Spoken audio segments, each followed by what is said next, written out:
Alors, là, à qui profite la pharmacovigilance?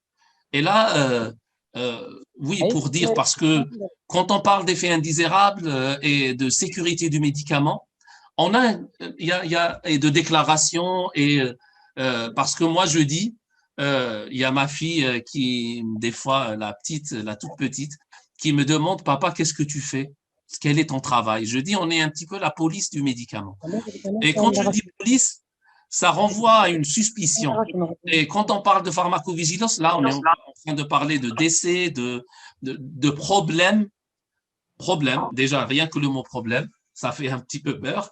Et ça, c'est un petit peu négatif. Problème lié aux médicaments. Et ça jette un climat de suspicion.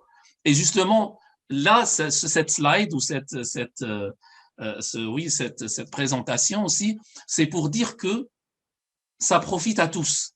Et on va voir, ça profite le premier client, notre premier souci, c'est le patient. D'accord? C'est pas nos poches, c'est pas pour avoir plus d'argent. Ça, bon, si on peut le faire en plus, c'est tant mieux, c'est joindre l'utile à l'agréable. Mais je veux dire que c'est vraiment le patient. C'est notre objectif. Donc, une meilleure sécurité dans le système de santé. Et là, je parle de la sécurité du patient. Et un patient, on parle de millions de patients aux États-Unis et au Canada, mais même si on sauve un patient, même si on prend en charge convenablement un patient, c'est déjà, c'est déjà pas mal et c'est déjà bien. La prise en charge plus rationnelle en cas d'effet indésirable, si les médecins, si les professionnels de santé connaissent les effets indésirables et sont formés sur les effets indésirables, on sait que avec l'expérience, les médecins et les professionnels de santé, ils connaissent et ils gèrent. Mais l'information, des fois, il y a une différence aussi avec la génétique d'une région à une autre. Il y a une définition aussi des comorbidités d'une région à une autre. C'est pour ça qu'on parle d'une communication globale. Mais je sais que, par exemple, si on donne ça, on a étudié, si on donne de l'aspirine, elle a un effet anti-agrégant plaquettaire et on peut avoir des saignements. Et du coup, le médecin, il dit oui, je sais que tous les médecins maintenant, et maintenant depuis longtemps, que dès qu'ils voient un saignement, ils regardent, il y a de l'aspirine, ils arrêtent l'aspirine, par exemple. Ou, ou l'atout des IEC, des inhibiteurs d'enzymes de conversion, ou les tendinites, les fluoroquinones, ou. Et puis, voilà, c'est surtout le savoir et que les industriels, que les scientifiques communiquent aux professionnels de santé les effets indésirables qui peuvent être de ces effets indésirables. Il faut les gérer, il faut les arrêter pour éviter l'inévitable. Donc, ça profite au premier, c'est le patient. Ça profite donc si le patient en tant que tel ou un individu, plusieurs patients, donc ça va être la communauté, une diminution, la communauté, la société, telle qu'on la connaît, la diminution de la morbidité et de la mortalité. En apprenant des expériences passées, nous pouvons protéger des nouveaux patients. Donc, c'est ça aussi l'objectif, c'est ça. Quand on voit qu'un patient est décédé suite à l'utilisation d'un médicament, on va essayer de comprendre, on va justement comprendre, développer des outils de gestion de risque pour éviter le risque, pour sauver d'autres patients qui viennent après pour les sauver. La réglementation et les soins, donc l'information pour prendre les décisions, c'est important. L'information pour prendre les décisions thérapeutiques pour les patients parce que, et ça nous est arrivé, moi j'ai eu l'expérience dans un hôpital parisien où un nouveau médicament, il a été utilisé contre le rejet de greffe de patientes qui ont été greffées foie et poumon suite à à leur mycoviscidose. Le médicament entraînait des pneumopathies interstitielles. Les médecins, ils ont donné ces immunosuppresseurs, c'est un immunosuppresseur.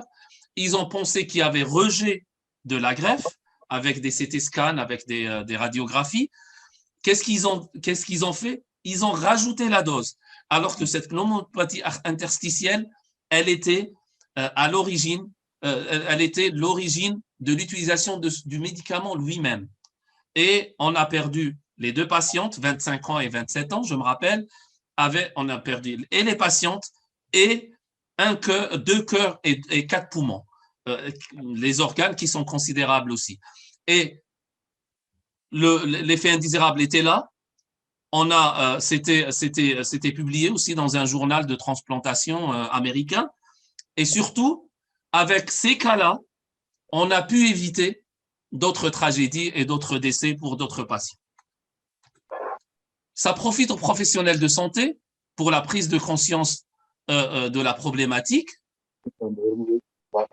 l'information personnalisée devant tout effet indésirable, et on aimerait bien que, j'imagine qu'un professionnel de santé, dès qu'il est en face d'un effet indésirable, et on parle d'effets indésirables graves, surtout, les Stephen Johnson, les Dress syndrome, les Guillain-Barré, maintenant avec les vaccins, les thrombopathies, les embolies pulmonaires, les effets indésirables graves, que quand le médecin ou le professionnel de santé, c'est bien que quand il connaît son produit, comment il le connaît suite à une information qui lui a été, une formation ou une information qui lui a été donnée, quand je dis à un médecin, écoutez, ça c'est notre produit, et attention, il peut provoquer des embolies pulmonaires.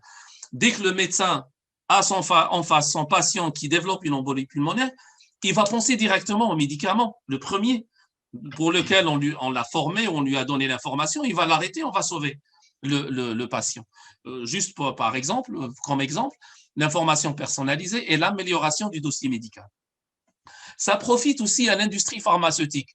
On pense aussi que l'industrie pharmaceutique, peut-être bien avant, mais là on pense qu'elle cache tous les défauts ou ses effets indésirables.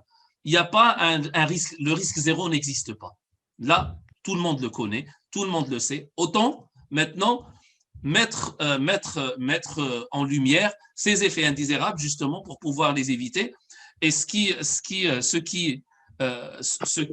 là, par exemple, dans nos industries, dans nos pays aussi, et là, les grandes compagnies, ils l'ont compris, ils l'ont intégré, ou elles l'ont compris, elles l'ont intégré, c'est d'améliorer l'éthique et l'image de marque.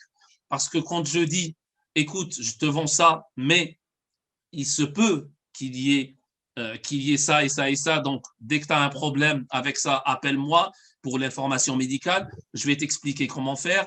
Ou tiens, en cas de problème, enfin bon, il y a des mesures de minimisation de risque qu'on appelle en pharmacovigilance. Protéger contre les fausses rumeurs. Et là, on parle des rumeurs aussi des vaccins anti-Covid-19. Et ça, c'est vraiment dans le scope, dans l'objectif de la pharmacovigilance. Innocenter un médicament incriminé à tort. On peut dire qu'un médicament, il provoque ça et ça et ça et ça. Et grâce à la pharmacovigilance, comme c'est une science qui aide à comprendre et faire tout ça, enfin, toute les activités liées à la pharmacovigilance, on peut dire que finalement, l'effet indésirable que vous incriminez n'est pas lié à notre médicament. Et puis, réduire les frais de dédommagement pour les compagnies pharmaceutiques. Et là, on parle surtout aussi en Amérique du Nord, où les patients ou les victimes peuvent rester en justice et poursuivre en justice les compagnies pour demander des dédommagements. Et si la communication et si le suivi est fait correctement par ces compagnies, elles vont éviter de d'écorcher leur image de marque. Ça va les aider à se protéger contre les fausses rumeurs pour leurs produits. Ça va les innocenter leurs produits qui peuvent être incriminés à tort et ça va réduire leurs frais de